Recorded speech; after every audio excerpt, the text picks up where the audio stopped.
Para todos, muito boa noite, bem-vindos. Contamos consigo nos próximos 55 minutos. Vamos falar das condições para atrairmos investimentos para Portugal, dos problemas também que existem.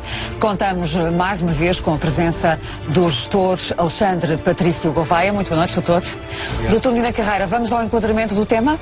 Boa noite, antes de mais. Boa noite, Judite. Vamos. Este tema, eu diria, na escala das prioridades do país, é um tema dos primeiros, porque nós não vamos ter um crescimento económico minimamente satisfatório nos próximos anos sem que realmente haja investimentos. Porque o consumo, que pesa bastante na nossa riqueza anual, não vai crescer com muita rapidez. Os impostos, os baixos salários, as baixas pensões não vão permitir. As exportações, que felizmente não têm corrido mal, têm um peso relativamente pequeno, quer dizer, no PIB, na riqueza anual produzida, as exportações são 1/3. Por conseguinte, mesmo quando crescem alguma coisa que se veja, isto não representa muito, e resta-nos, portanto, o investimento. Simplesmente o investimento há várias condicionantes, e é dessas condicionantes que nós vamos tratar hoje e daqui a uma semana. Nós selecionamos pela sua importância a questão do financiamento, parece ser dos aspectos mais difíceis, os impostos, a burocracia e a justiça. Em relação a um outro capítulo muito importante para o investimento, que é o do problema do regime laboral, das leis laborais.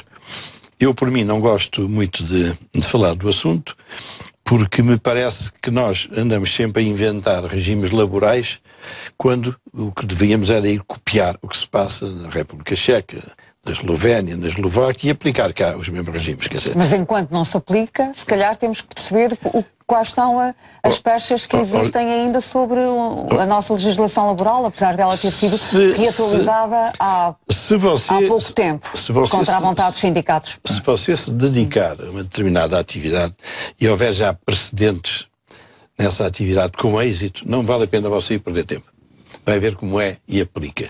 Ora, regimes laborais, nós andamos a inventar, tira feriados, põe meia hora, tira meia hora, vai para cima, vai para baixo, mostra que não se sabe o que é que se anda a fazer.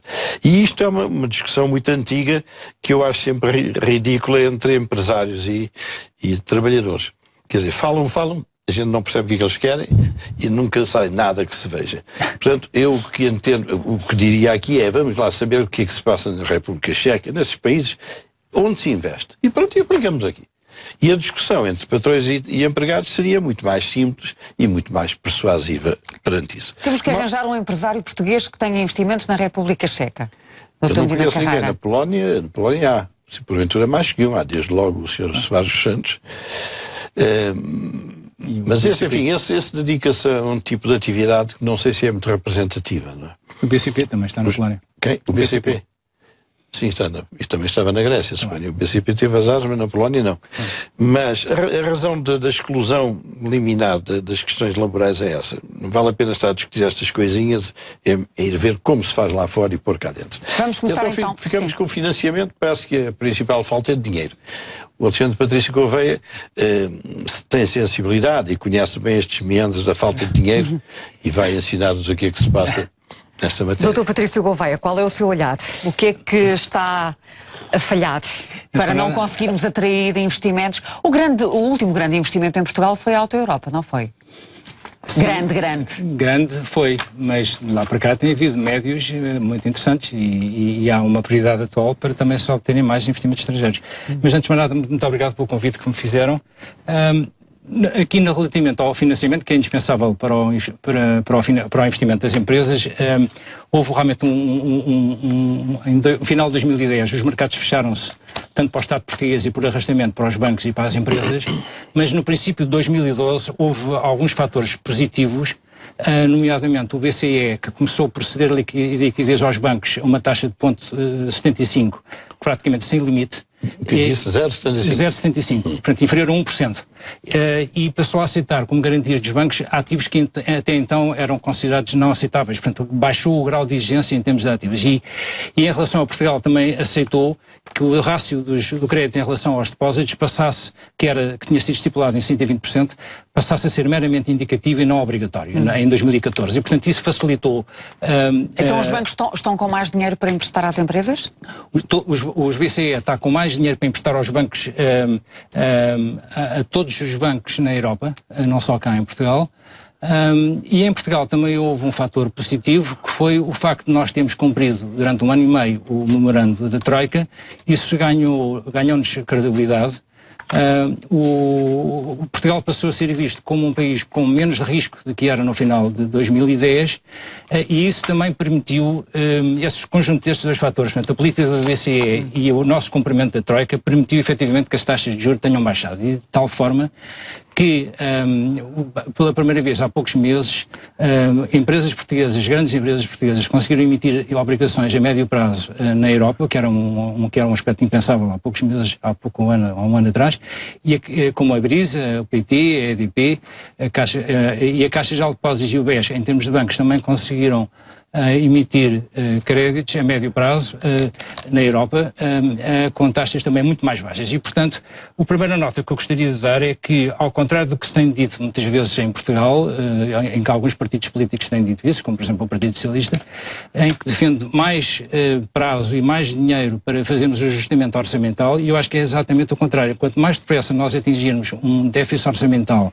de 3% do PIB ou menos, o maior número de empresas poderá vir a beneficiar de taxas de juros também mais baixas. O problema é como é que se chega aos 3%, se chegamos vivos ou mortos, não é? Bom, isso já se foi feito um percurso, mas acho que esse percurso deve continuar tão rapidamente quanto possível, porque está provado que quanto mais baixo for o déficit orçamental, a nossa credibilidade nos mercados externos aumenta e as primeiras beneficiárias vão ser as empresas que vão ter acesso... Deixe-me envolver aqui o Dr. Medina Carreira, porque, Doutor, temos um bocadinho a percepção, em termos das notícias que nos vão chegando, que as pequenas e médias empresas, por exemplo, continuam com muitas dificuldades em se financiar e que o dinheiro que pedem emprestado aos bancos é um dinheiro a taxas de juro que elas consideram insuportáveis para a sua atividade. Não, eu a noção que tenho, provavelmente não corresponde à realidade, mas é o que me parece, é que, tendo o banco acesso a esse tipo de financiamentos do BCE, não emprestam porque as empresas não lhes dão um mínimo de segurança. Porque hoje, empresas que têm a segurança, quais são? Tirando essas, eletricidades e águas e outras coisas que vêm à custa da gente, quem é que oferece segurança? Portanto, eu tenho a impressão que é mais medo, mais uma questão de retraimento bancário do que outra coisa qualquer. E quando emprestam é a taxas que só negócios usurários é que comportam 8 ou 9%, que negócio, tirando drogas e outras coisas parecidas, é que... Portanto, é a noção que eu tenho, é um retraimento por segurança. Há um problema com o financiamento às pequenas e médias empresas? Porque esta melhoria das condições financeiras, que por enquanto tem beneficiado sobretudo as grandes empresas e os bancos portugueses, não chegou ainda às pequenas e médias empresas. Essas continuam com os mercados fechados. E aí realmente há um problema de financiamento, que também é importante referir, que quanto a mim já devia ter sido em boa parte ultrapassado, porque os bancos portugueses tendo acesso a um custo marginal de crédito, que está atualmente em 0,75, não se percebe porque é que depois emprestam a pequenas e médias empresas 8 ou 9%. Eu acho que aí é um aspecto também que não é muito compreensível, porque o próprio Estado português, quando entrou no capital de alguns bancos, como foi o caso do BPI, do BCP e agora também do Banif, uma das condições que pôs foi que esses bancos, digamos, intervencionados, chamamos assim, teriam que conceder crédito a pequenas e médias empresas com uma margem não superior a 4% sobre a Euribor. A Euribor atualmente está em 0,3% e, portanto, isto daria uma taxa de crédito média entre 4,5% e 5%. E não os 8%. E não os 8 ou 9 mesmo. E, portanto, há aqui, quanto a mim, um incumprimento daquilo que foi combinado entre o Ministério das Finanças e alguns bancos que não se percebe. É claro que o Banco de Portugal também não tem intervido muito. Para o Banco de Portugal, a principal prioridade é a segurança e a solidez do sistema bancário, mas não há dúvida que para a economia, para as pequenas e médias empresas, esta situação está longe de ser favorável. E o que eu acho é que o Ministério das Finanças pode usar a sua autoridade de forma que entender mais conveniente junto dos bancos para alterar este comportamento, porque já não se explica do ponto de vista financeiro. Doutor Medina, não tínhamos ideia que havia este desfazamento entre aquilo que está comprometido e o que acontece na prática. Não há, e eu continuo cada vez mais firme naquilo que é a minha convicção nesta matéria. Os bancos não emprestam, têm imenso receio de não ser reembolsados.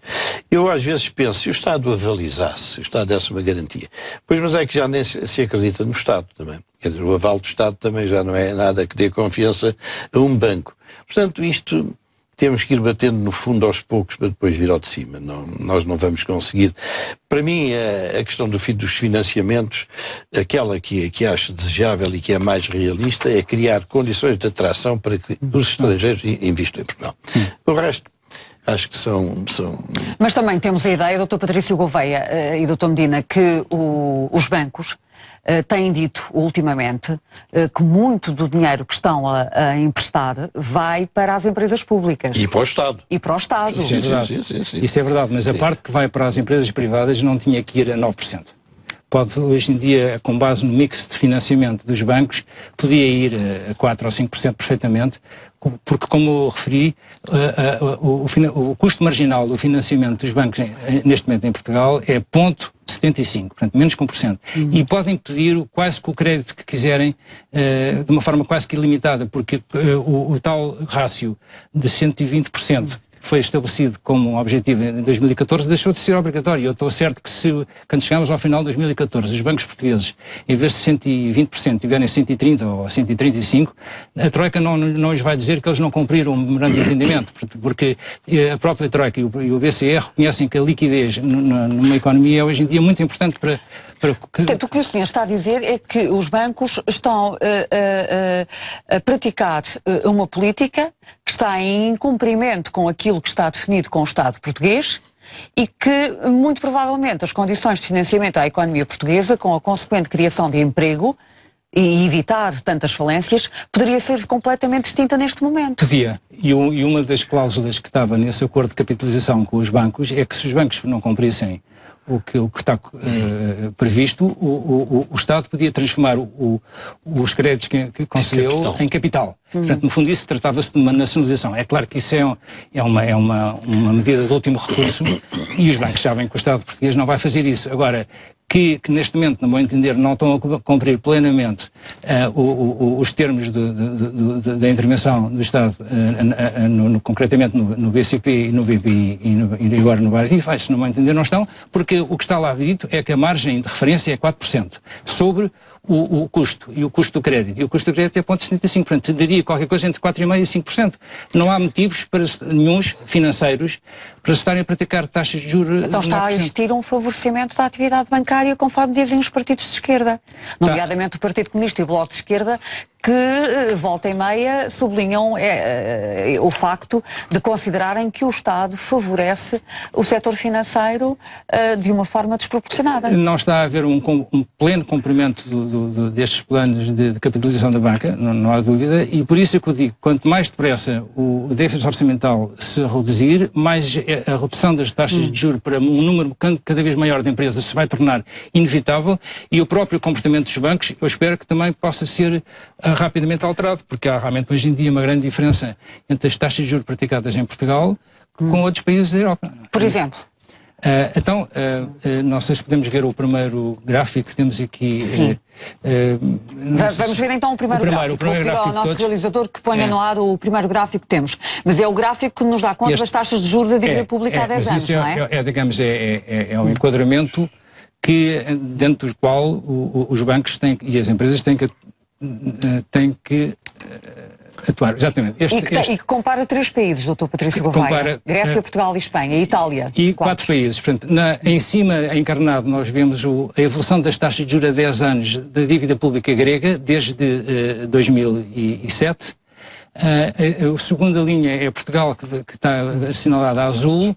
Depois temos a Espanha e, finalmente, a Itália. Isto mostra bem que um aspecto interessante neste gráfico é desde 2011, Portugal tem hoje em dia uma taxa de juros de dívida pública já muito abaixo do que se passava em 2011, ao contrário da Espanha e mesmo da Itália,